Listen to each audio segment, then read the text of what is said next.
안녕하세요. 축구생각입니다. 축구 승부패토토 13회차 분데스리가 8경기 분석 및 초안픽 배팅 내역 공유하도록 하겠습니다. 시작 전에 구독과 좋아요 해주시면 너무나도 감사하겠습니다.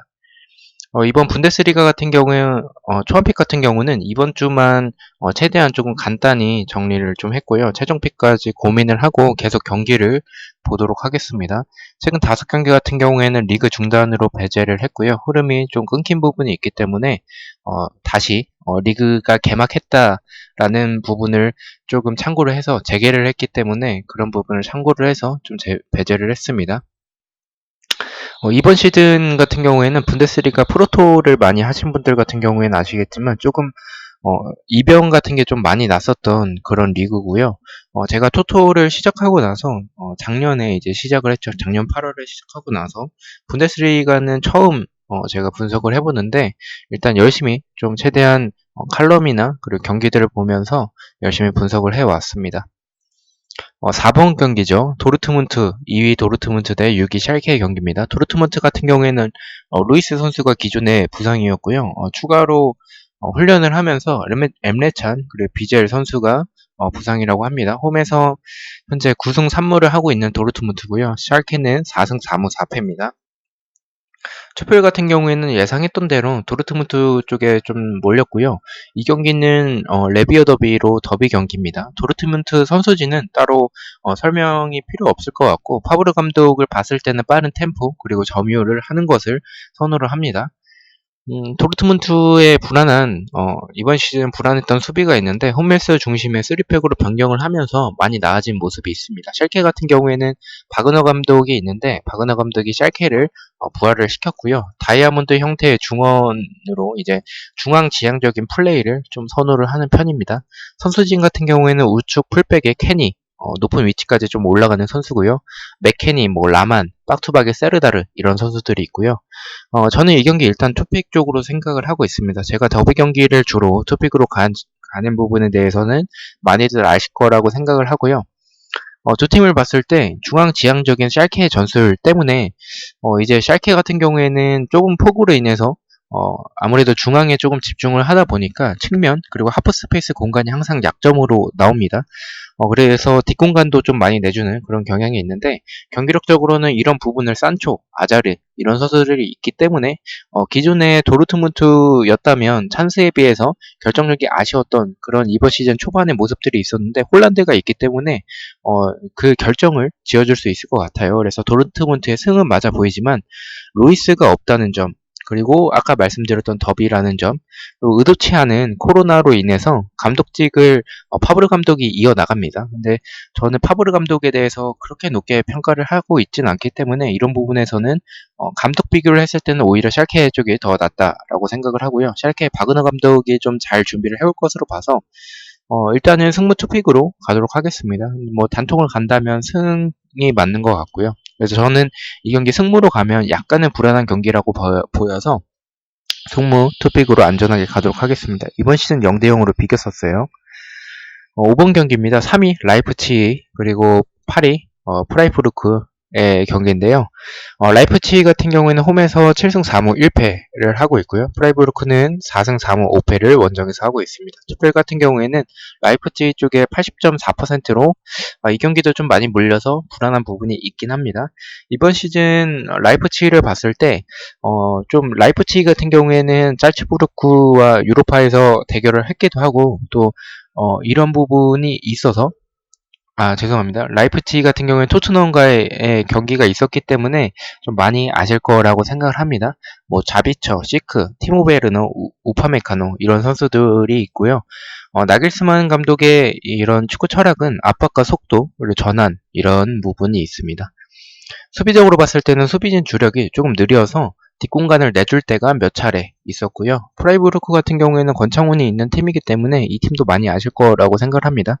페데르젠, 왼발의 발드 슈미트, 휠러, 하버러 이런 선수의 침투, 그리포의 킥력이 굉장히 좋고 또 우측 풀백인 슈미트의 킥력, 크로스 다 좋다라고 생각을 합니다. 전체적으로 전방 선수진에게 롱킥 한 방으로 이제 후방 침투하는 선수에게 연결하는 장면들이 이 프라이부르크 경기를 봤을 때 여러 차례 있었고요. 또 중거리 능력들이 대부분 좀 좋은 편입니다. 또 세트피스도 좋았던 부분이 있고요. 이 개인적으로 앞서 말씀드린 부분 외에는 큰 특징 자체는 프라이부르크가 어떤 부분, 어떤 전술로 하는지에 대해서는 아직까지 특징은 크게 색깔이 없었던 팀이었고요. 수비적으로는 좀 불안한 팀이죠.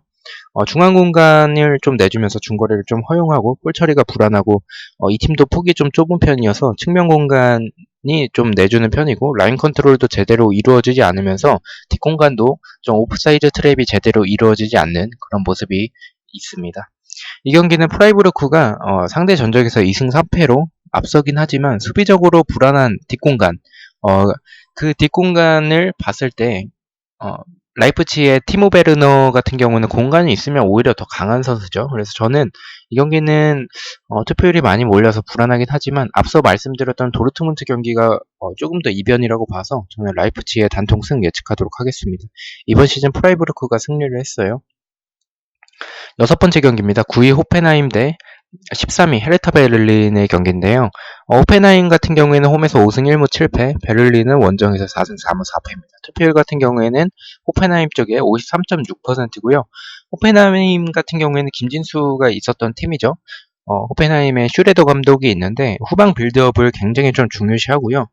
어, 이제 상대방을 좀 끌어들이는 걸 좋아합니다. 그래서 상대방을 좀 후방에서부터 빌드업을 하면서 상대가 중원 쪽에 좀 몰리면 전환을 하면서 측면 그리고 뒷공간 이런 부분을 노리는 편인데 크로스 공격이 굉장히 좀 좋아요. 그래서 성공률이 34.7%로 리그에서 4위라고 합니다. 기존의 윙 자원인 스코프가 윙으로 나올 때도 있지만 라이트백으로 이제 포지션 변경을 시키면서 조금 이런 포지션 변경을 좀 좋아하는 감독인 것 같고요. 바우만 키퍼도 좋고 뭐 아다미안, 비움, 가르트너 특히 크라마리치 선수는 굉장히 또 좋은 선수죠. 그래서 공격에서 좋은 모습을 또 보여주고 있고요.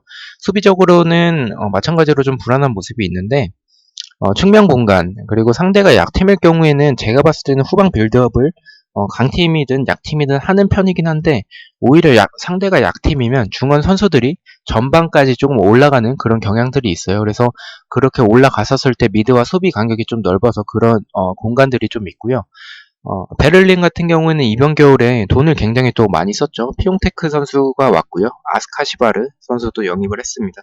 다만 크리스만 감독이 뭐 기자 뭐 그런 부분 때문인지 뭐 사임을 했고요. 그 기존에 있었던 코치가 누리 코치가 지금 대행을 하고 있는데 리더십에 조금 문제가 있는 것 같습니다. 일례로 뭐 베를린의 키퍼가 오히려 또 이런 부분을 해주고 있다라고 하듯이 좀 리더십에 좀 문제가 있다라는 얘기가 좀 많습니다. 좌측의 딜로선 그리고 다리다의 중거리 뭐 세트피스에서도 좋고 나이는 있지만 쪼커로 나와서 위협적인 모습을 보여주는 이비세비치 선수도 있고요. 역습 속도가 좀 나쁘지 않았던 베를린이었고요. 수비 같은 경우에는 뭐 중앙 측면, 뭐 뒷공간, 공간을 좀 많이 내주는 편이고요. 순위가 13위를 보듯이 개인적으로 수비는 굉장히 좀 좋지 않은 팀이라고 생각을 합니다. 이 경기도 좀 투픽으로 보고 있는데 수비적으로 불안한 베를린이긴 하지만 저는 피용 태클을 봤을 때 약간 인자기 같은 그런 골렘새를 좀 위치 선정이 좋은 선수라고 생각을 해요. 그래서 이 선수의 한 방이 있다라고 생각을 하고요. 호펜하임이 약팀 상대로는 후방 빌드업보다는 말씀드렸던 중원 선수들이 전반까지 나와 있는 경우들이 있어서 이 경기를 단통으로 가기에는 뭐 뒷공간이나 뭐 이런 부분을 노출을 할 수도 있을 것 같다라고 생각을 해서 피용테크의 한 방이 있을 것으로도 봐서 저는 승은 무조건 가져갈 생각인데 승무와 승패 중에서 고민 중이고 현재는 전력 그리고 감독 차이가 나는 호펜하임의 사이드로 봐서 승무 투픽으로 일단 안전하게 가도록 하겠습니다. 승패로 가지 않는 이유는 이 베를린의 누리 코치 감독 대행을 믿지 못하겠어서 일단 상대 전적에서는 2승 3무로 무승부가 좀 많은 편이고 이번 시즌 3대2로 호펜하임이 승리를 했습니다. 일곱 번째 경기입니다. 16위 디셀부르크와 18위 파더보른의 경기인데요.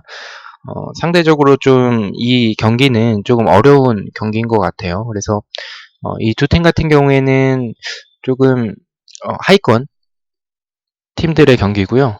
디셀도르프 같은 경우에는 홈에서 3승 3무 6패를 하고 있고요. 파더보르는 원정에서 2승 3무 7패로 두 팀 다 뭐 좋진 않죠.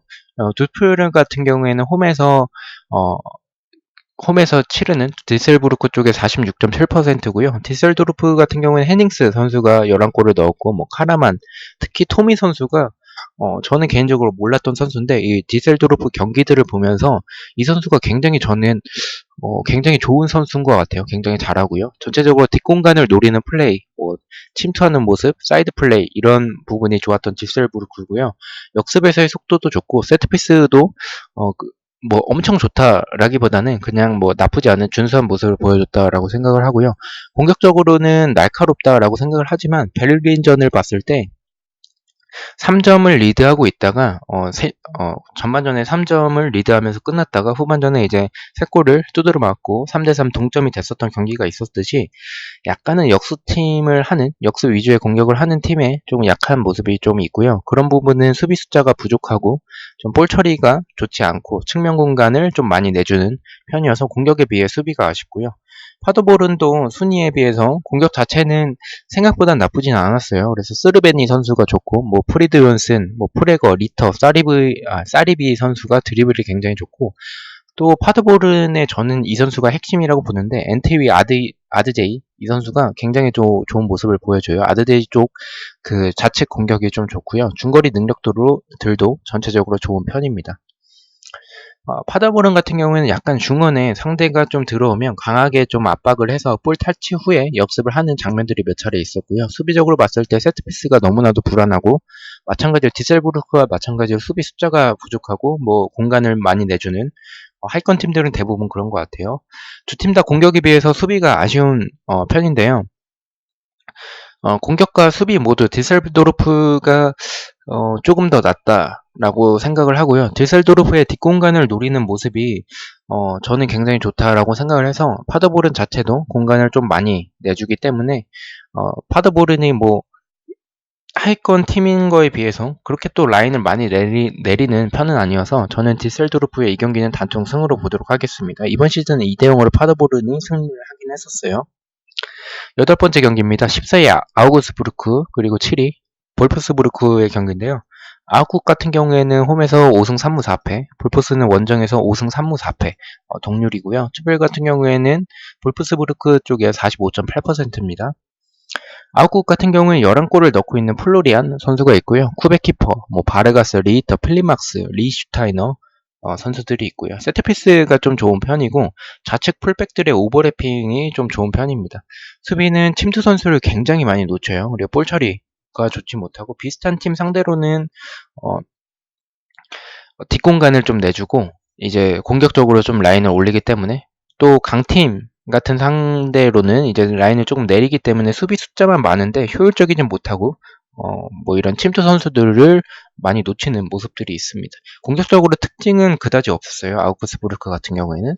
볼프스부르크는 11골을 넣고 있는 베오스트 선수가 굉장히 또 잘하고요. 스테펜 역시 좋습니다. 뭐 브레칼로, 아놀드, 진체크, 슐라거 등 좋은 선수진들을 보유하고 있고요. 역습 자체도 나쁘지 않은 편인 것 같습니다. 수비 같은 경우에는 좀 중앙 공간을 좀 내주는 그런 모습들이 있고 또 수비는 수비 중에 한 명이 계속 뒤에 쳐지면서 라인을 못 맞추는 그러면서 조금 오프사이드 트랩을 못하는 그런 부분들이 있지만 그 부분은 리그가 중단됐을 때 뭐 비디오 분석을 통해서 보완을 했을 거라고 생각을 합니다. 이 경기도 좀 이변으로 보고 있지 않고 정배로 보고 있고요.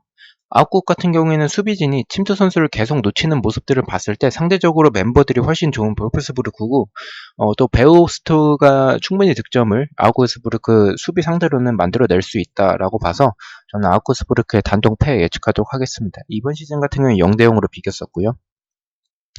자, 9번째 경기입니다. 12위 프랑크푸르트 대 이제 글라드바흐 4위의 경기인데요.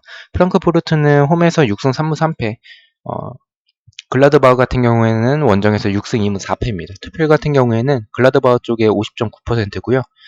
글라드바흐에 대해서 말씀을 드리면 로제 감독이 이제 랄프 랑닉, 이제 라이프치 그쪽 그 레드불 쪽에 있는 그런 단장인데 그 사람의 영향으로 인해서 많은 활동량 그리고 볼 탈취 후의 역습, 후방 빌드업 이런 전술이 있고요.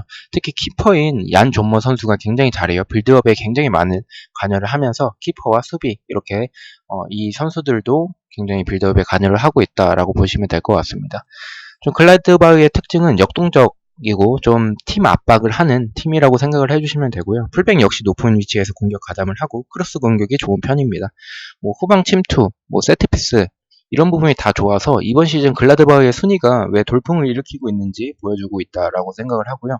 프랑크푸르트 같은 경우에는 안드레 실바, 밀란에서는 좀 좋지 않았지만 안드레 실바 선수가 여전히 클래스는 어느 정도 있는 선수라고 생각을 하고요. 일본 선수인 카마다 다이치, 네, 이 선수도 굉장히 잘해요. 고스티치 선수는 뭐 10번인데 굉장히 또 잘하는 선수고요. 파시엔시아 선수 등 프랑크푸르트의 특징은 뭐 짤츠부르크와의 유로파전에서도 그랬지만 적은 공격 숫자로 효율적인 결과를 만들어내는 팀이고요.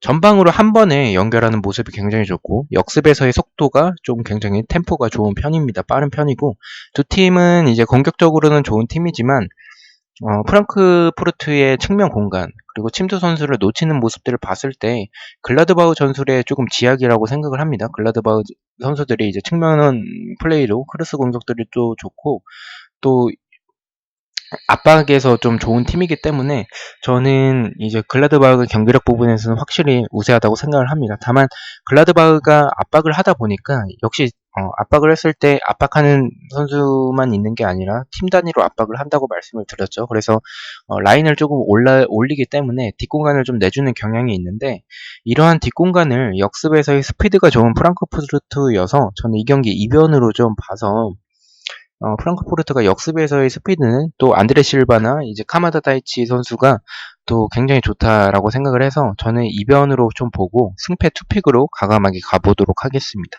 이번 시즌 같은 경우에는 4대2로 글라드바흐가 승리를 했고요. 13번째 경기입니다. 12 켈른 대 15위 마인츠의 경기인데요. 켈른은 홈에서 6승 1무 5패, 마인츠는 원정에서 4승 8패로 무승부가 없습니다. 투표율은 켈른 쪽에 56.7%고요. 두 팀 다 무승부가 적은 게 특징이고 마인츠 같은 경우에는 마테타 선수가 퇴장을 당해서 현재까지는 징계여서 이번 경기는 출전하지 못합니다.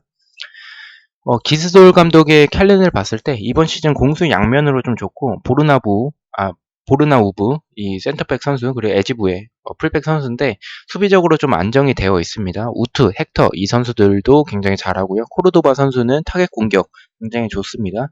세트피스에서 득점이 굉장히 많은 켈른이고요. 수비 같은 경우에는 수비진 주력이 좀 느려서 측면 공간 그리고 뒷공간을 내주는 그런 모습들이 있고요. 마인츠는 로빈 키송 선수가 12골을 넣었는데 이 선수에 대한 의존도가 굉장히 높습니다. 이 선수 외에는 그 다음으로 득점을 많이 한 선수가 4골일 정도로 이제 좀 키송에게 좀 의존도가 굉장히 높고 그래도 키송을 비롯한 공격진의 능력이 좀 좋은 편이고 전방에 때려놓고 공격진들이 알아서 해결해라 뭐 이런 전술인 것 같아요. 일단 수비 같은 경우를 봤을 때 크로스가 올라오는데 노마크하는 모습들이 굉장히 좀 많고요. 세트피스도 불안한 등 약간 크로스 공격에 좀 약한 마인츠고요. 저는 이 경기 마인츠의 마테타가 굉장히 또 중요한 선수인데 이 선수가 없다라는 점과 켈른의 코르도바 선수가 188cm로 타겟 공격을 봤을 때는 제공권이 조금 불안하다고 봐요. 저는 마인츠가. 그래서 손쉽게 승리를 할 수 있다라고 생각을 해서 켈른의 단통승 보도록 하겠습니다. 이번 시즌 3대1로 마인츠가 승리를 했었습니다. 마지막 경기입니다. 11위 우니온 그리고 1위 바이에른 미넨의 경기인데요. 베를린 같은 경우에는 홈에서 6승 1무 5패 미넨은 원정에서 8승 2무 2패입니다. 투표율은 미넨 쪽에 84.1%고요. 베를린은 이제 안데르손 선수가 11골을 넣었고요. 이 선수를 받쳐주는 우자 그리고 중거리와 침투가 좋은 벨터 선수가 있습니다. 이번 시즌 우니온 베를린 같은 경우에는 승격을 했죠. 승격을 하고 도르트문트를 잡아냈을 정도로 베를린의 축구를 한마디로 평가를 했을 때 뻥축구라고 보시면 될 것 같아요. 약간 점유율은 낮더라도 공중볼 위주의 롱볼 축구고요. 안데르손의 제공권이 이 팀 전술의 핵심이라고 보시면 될 것 같습니다. 전방에 그냥 한마디로 때려받고 안데르손의 제공권을 이용해서 공격을 한다라고 보시면 될 것 같습니다. 이제 벌리와의 차이점은 이런 제공권 공격을 하는 벌리와의 차이점은 벌리는 좀 압박이 좋고 세트피스에서 우드 반스 또는 크로스 공격에 의해서 우드 반스가 직접 해결을 하는 거라면 안데르손의 베를린은 안데르손이 직접 득점을 하는 경우들도 있지만 그런 것보다는 포스트 플레이 이제 떨궈주고 세컨볼을 노리는 그런 플레이가 많습니다. 그래서 베를린 같은 경우에는 제공권뿐만이 아니라 역습도 좀 준수한 편이고요. 이런 부분 때문에 이번 시즌에 승격을 한 팀인데도 불구하고 좋은 순위를 유지를 하고 있다라고 생각을 합니다. 다만 수비적으로 측면 공간, 그리고 침투 선수를 놓치는 그런 베를린의 수비적 약점이 있는데, 그런 약점이 있는 베를린이 미넨을 만났고요. 미넨은 레반도프스키, 나브리, 그나브리라고 하죠.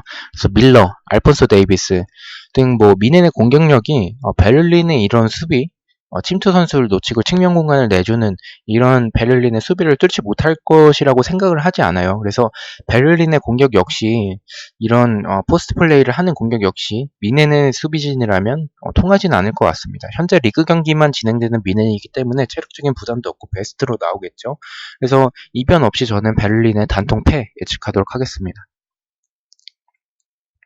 이렇게 해서 지난 K리그 영상까지 포함을 해서 14경기 분석을 마쳤고요. 초안픽 배팅 내역입니다. 최종픽 같은 경우에는 금요일 오전에 올라갈 것 같고요. 축생픽은 금요일 야간 또는 토요일 새벽쯤 올라갈 것 같습니다. 자, 이렇게 초안픽은 제가 항상 2,000원만 베팅을 해왔기 때문에 초안픽과 최종픽이 좀 바뀌어지는 부분 계속 경기를 지켜보고 있기 때문에 바뀌는 부분이 있을 거고요. 초안픽에서 이제 2,000원만 가기 때문에 이런 투픽으로 갔던 경기들은 조금은 도전적으로 좀 간 경기들이 많습니다. 그래서 호펜하임 베를린 같은 경우에는 무승부 쪽으로, 부산 대 전북 현대는 무패인데 이제 무승부 쪽으로 이렇게 참고를 해주시면 될 것 같습니다. 시청해주셔서 너무나도 감사드리고 구독과 좋아요 너무나도 감사합니다. 감사합니다.